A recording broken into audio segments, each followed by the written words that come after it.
혹시 아직도 캄보디아 사태에 대해서 모르시는 분은 없으시죠? 근데 제가 이 사건이 터지기 전에 3년 전부터 캄보디아 관련된 의뢰인들이 많았습니다. 보이스피싱의 뭐 상선이든지 아니면 리딩반의 상선, 아니면 저희 캄보디아에 있는데 무섭다, 자수하고 싶다, 이래서 변호사 자수 대행이라는 게 있어요. 자수 대행이라는 게 뭐냐면 이렇게 조직에 끌려가서 일을 했는데 어쨌든 지금 문제가 되는 게 피의자이자 피해자인 거잖아요. 피해자지만 한국에 오면 피의자이기 때문에 변호사 로펌에 전화를 해서 나 자수하고 싶다, 자수를 하는 것을 대행해달라, 이런 식으로 말을 해요. 저희 변호사들이 자수서라는 걸 써서 경찰서에 접수를 시킵니다.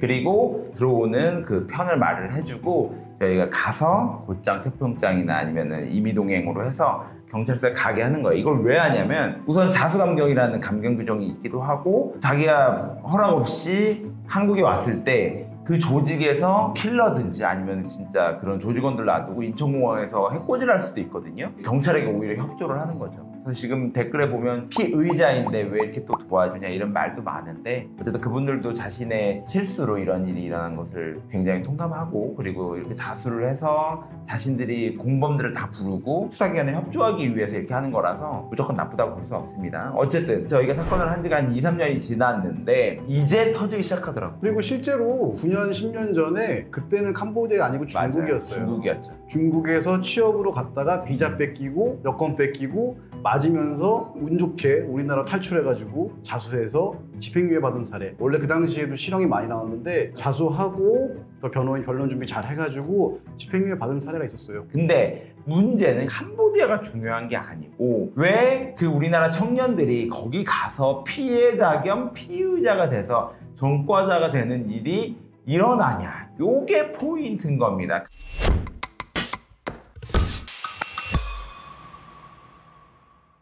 통역사로 갔다가 감금돼서 성인방송 강요당하거나 텔레마케터로 속여서 데려갔니 불법 주식 리딩방, 로맨스 스캠 등에 동원되는 등 영화에서 나올 법한 일들이 실제로 캄보디아에서 계속 벌어지고 있는 겁니다. 제가 몇 번 올려드렸어요. 저희 영상에도 로맨스 스캠 얘기 많이 했습니다. 로맨스 스캠을 하는 본부가 거기 있던 거죠. 이런 경우 피해를 입게 되면 법적으로 해결되기가 엄청 어렵습니다. 왜냐면 모든 죄인들 통장 대여 아니면 인터넷, IP 이런 게 다 캄보디아에 있기 때문에 형사 수사기관에서 잡기 쉽지 않고 저희도 고소 대리를 해도 이걸 받아내기 힘들었었어요. 그러니까 이런 사건은 안 일어나야 됩니다. 이번 영상에서는 20대, 30대 청년들 캄보디아에 어떻게 가게 되며 누군가는 왜 한국으로 오는 걸 거부하고 있고 지인이나 가족이 연루되었거나 지금 캄보디아에 가면 법적으로 어떻게 되는지 등 그 다양한 내용을 저와 남성진 변호사가 함께 캄보디아 사태에 대한 법적인 부분을 자세히 분석해 보겠습니다.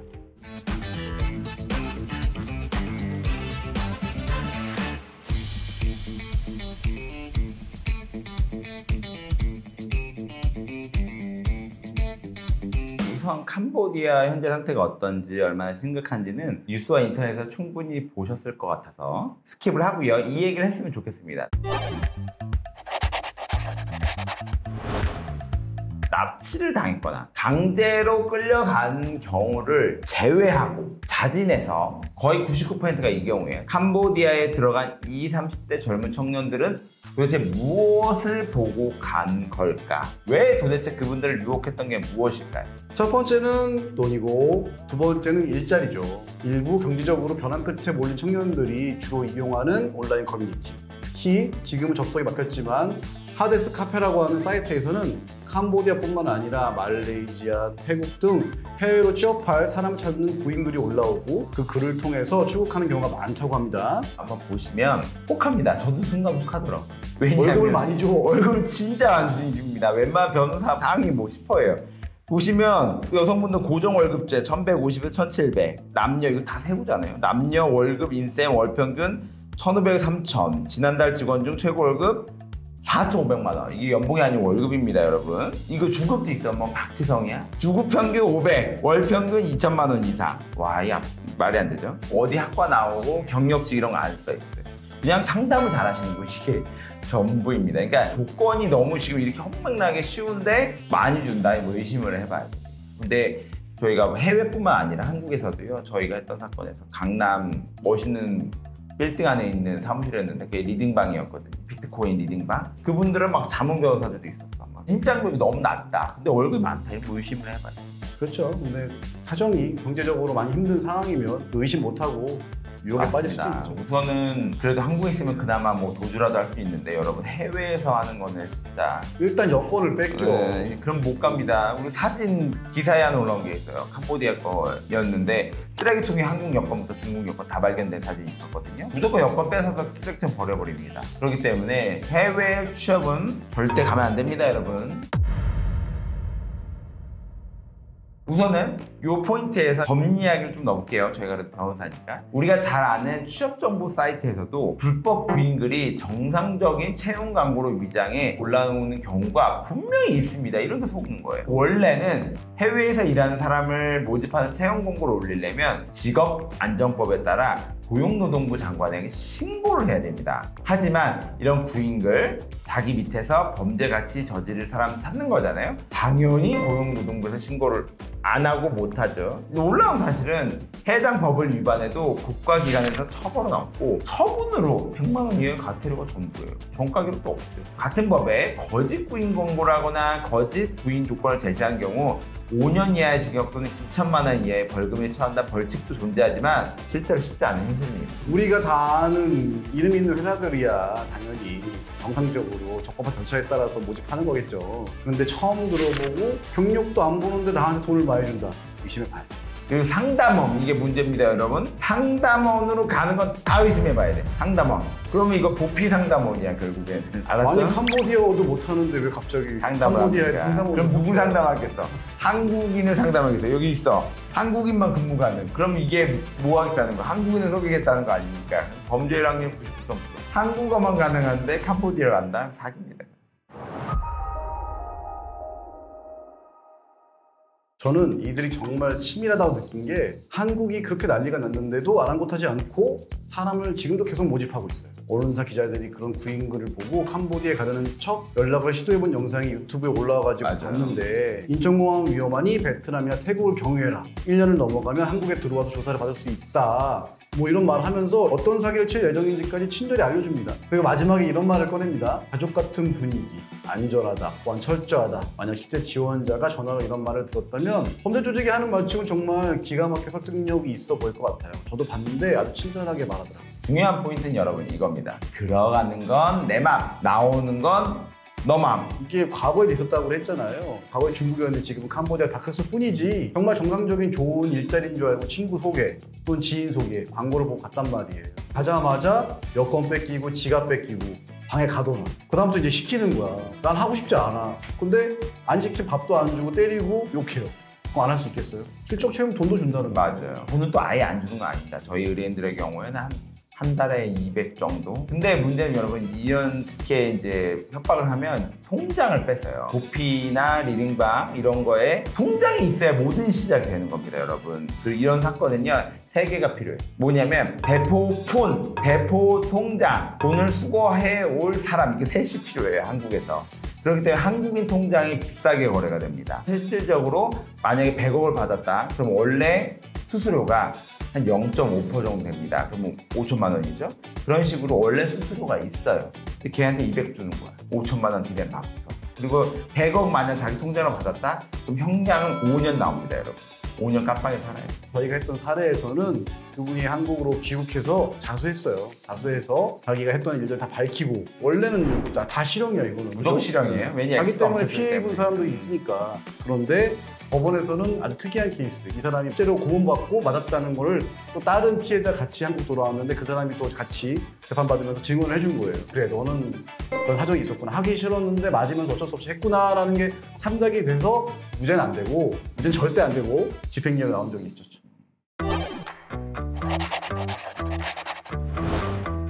여러분도 뉴스 보셨겠지만 캄보디아에서 개인적으로 탈출해서 한국에 들어오는 분들도 있지만 현지에서 캄보디아 경찰이 검거를 하고 전세기를 통해 국내로 송환된 사람들도 60명 정도 되는 걸로 알고 있습니다. 그런데 이들 대부분은 한국 오기를 거부했던 것으로 알려져 있어요. 왜냐?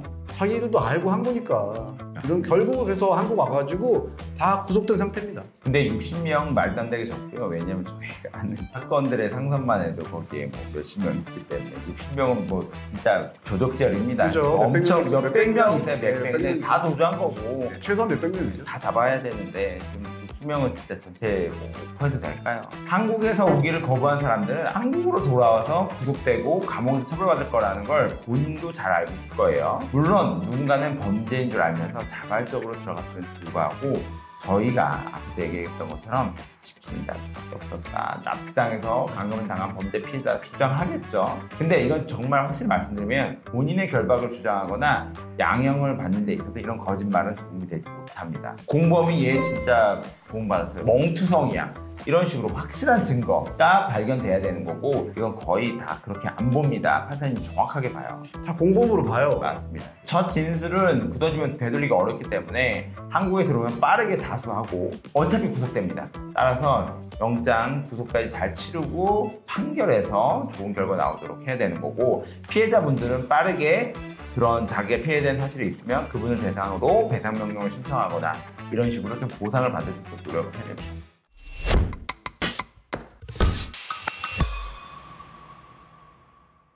대부분 로맨스 스캠, 리딩방 사기, 보이스피싱, 공무원 노쇼 사기 등 이런 사기 혐의, 전기통신 금융사기 피해 방지 및 피해금 환급에 관한 특별법이 적용돼서 일반 사기보다 형량이 무겁습니다. 또한 통장을 넘겼으면 전자금융거래법 위반 또는 조직 내에서 역할이나 가담한 정도에 따라서 범죄단체 조직, 범단이라고 하죠. 활동제 등이 적용됐을 거예요. 사기 같은 경우에는 각 사건의 피해 금액 규모에 따라서 특정경제 처벌에 관한 특례법이라고 하는 법을 적용될 수도 있어요. 이때는 방조죄가 적용되더라도 형량이 상당히 무겁기 때문에 추정이 나올 수 있습니다. 원래는 한 2년 전까지는 방조죄 되게 많이 해줬거든요. 단순히 도운 거다. 그러면 약간 감경될 수 있거든요. 맞아요. 근데 이제는 검찰청에서 방조문 거의 안 넣고 다 공동정범으로 넣습니다. 그리고 법원에서도 실형으로 많이 인정하죠. 이 특별법이 적용될 경우 더 강력해져요. 1년 이상의 유기징역, 범죄 수익의 3배 이상 5배 이하에 상당하는 벌금을 병과합니다. 그러니까 무슨 말이냐면 보통 뭐 음주운전이나 이러면 징역, 벌금 둘 중에 하나거든요. 여기서는 깜빵도 가고 벌금도 뭐 몇십억 처벌받을 수 있다는 거예요. 그러니까 인생 망친 겁니다. 그리고 이런 범죄는 개인이 아니라 조직 단위로 움직이기 때문에 수사 단계에서 단순 참여자인지 조직 구성원인지가 핵심이 돼요. 그래서 범죄단체 조직 및 활동죄가 함께 적용되는 경우가 많은데 N번방 사건 아시죠? 조주민이 징역 40년 정도 받았는데 다른 제목들이 결합된 것도 있지만 그렇게 형량이 높게 나온 계기가 바로 이 범죄단체 조직 및 활동죄 덕분이죠. 이건 무조건 큰 사건부터 시작하거든요. 범단 형사처벌 규정이 워낙 강하기 때문에 우선 한국에 돌아오면 이런 형사처벌이 기다리고 있습니다. 그리고 이번 사건의 경우에도 비행기는 국적기인 경우 다른 나라의 하늘에 있지만 대한민국으로 보기 때문에 비행기를 딱 탄 순간 수사관들이 모두 다 수갑을 채웠다고 알고 있어요. 이렇게 형사처벌을 피하려고 캄보디아에 낚였다. 이런 분들은 근데 잘 생각해 보셔야 됩니다. 마지막으로 진짜 현실적인 이야기. 내 가족이나 지인이 캄보디아에 자발적으로 들어갔거나 아니면 납치해서 끌려갔어요. 어떻게 대응을 해야 할까요? 먼저 아직 그쪽으로 출국을 안 했을 때 만약 내 가족이나 지인이 거기에 연고도 없는데 캄보디아 혹은 그 인근 동남아시아에 일을 하러 간다. 일단 무조건 말리고 보세요. 여권 찢어요, 여권. 현실적으로 이게 가장 최선의 방법입니다. 못 가게 해서 거기에 안 가면 아무 일도 일어나지 않아요. 걱정할 필요가 없습니다. 맞습니다. 정상적 회사였다면 출국하기 전에 알맞은 비자가 나왔을 것이고 일하러 가는데 무비자 입국이라면 항공권만 달랑 들고 간다. 그건 뭔가 이상한 겁니다. 그리고 범죄 수익은 법적으로 몰수 추징이에요. 거기서 만약에 진짜 1,000만 원, 2,000만 원 돈 만져볼 수 있어요. 근데 그 걸리면요 다 추징됩니다. 결국 신불자 되는 겁니다. 그리고 만약 이미 들어가 있다면 외교부, 인터폴, 경찰청 지금 되게 주시하고 있거든요. 그곳에 빨리 자진 신고하고 귀국 후에는 솔직히 절대 혼자 조사받으면 안 됩니다. 아까 말씀드린 것처럼 강요가 있었는지 협박이 있었는지 이런 부분들은 결국에는 본인이 입증을 해야 되기 때문에 변호인을 통해서 입증해야 됩니다. 어설프게 무죄 주장한다거나 아니면 어설프게 거짓말을 하면 구형도 높고 형사처벌 규정에 따라서 7년 막 이렇게 나올 수도 있습니다. 그러니까 결국 변호사를 빨리 선정해서 잘 진행해야 됩니다. 이렇게 생각하시면 돼요. 거기서 버는 돈이 더 클까요? 아니면 경찰 잡혀서 쓰게 되는 변호사 비용이 더 클까요? 또 여기서 끝나는 게 아니고 벌금, 추징 당하고 몰수 당하고 인사소송 당하는 게 더 비용이 크게 될까요? 잘 생각해 보세요. 이렇게 난리가 났는데 그렇게 가지 말라고 하는데 가는 분들이 있어요. 여행정보 특별 여행주의 했는데 다른 나라 태국이나 이런 데 거쳐가지고 가면 막을 수 없습니다. 이렇게 태국, 베트남을 거쳐서 갔다! 그러면 여러분 그 가는 것만으로도 문제는 형사처벌 받아요. 1년 이하 징역 또는 1천만 원 이하의 벌금. 가는 것만으로 처벌받습니다. 그리고 옛날 우리 특공대의 그쵸? 유튜브 아저씨 전쟁 러시아 지역 가지 말라고 했는데 갔다가 처벌받았죠. 한국 오자마자 이 형사처벌 받았습니다. 행정처분으로는 여권도 못 쓰게 되고. 사실 우리가 한국에 살고 있으니까 문제 생기면 바로바로 변호사 찾아가서 법률 조력도 받고 할 수 있는 거지. 해외로 나가면 외국인은 매우 불리해요. 변호사 찾기도 어렵고 말도 안 통하고 어떻게 할 거야. 변호사 없습니다 그런 거. 특히 가려는 나라가 선진국이 아니라면 더더욱 변호사 범위가 하늘의 별따기예요. 만약 내 가족이나 지인이 채무를 금전적으로 힘들어 한다면 차라리 법적으로 회생 파산 변호사 만나가지고 잘 해결하면 되는 거예요. 굳이 외국 가서 돈 벌 필요가 없어요. 차라리 그럴 거면 배를 타.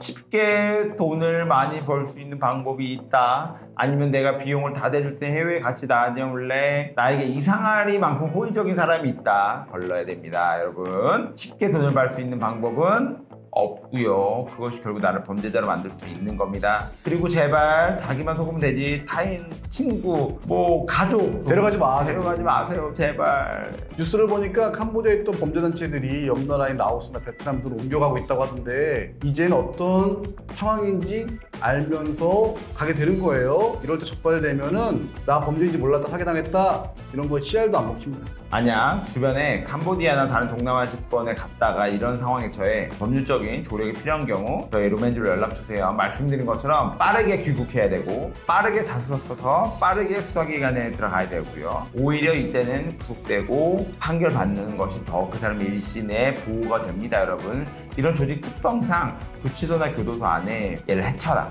영화처럼 그런 경우는 없어요. 얘네가 조폭 이런 거랑은 결이 다르거든요. 그렇기 때문에 현명하게 자기의 죄값을 치르고 최소한의 절차로 마무리할 수 있도록 해야 됩니다.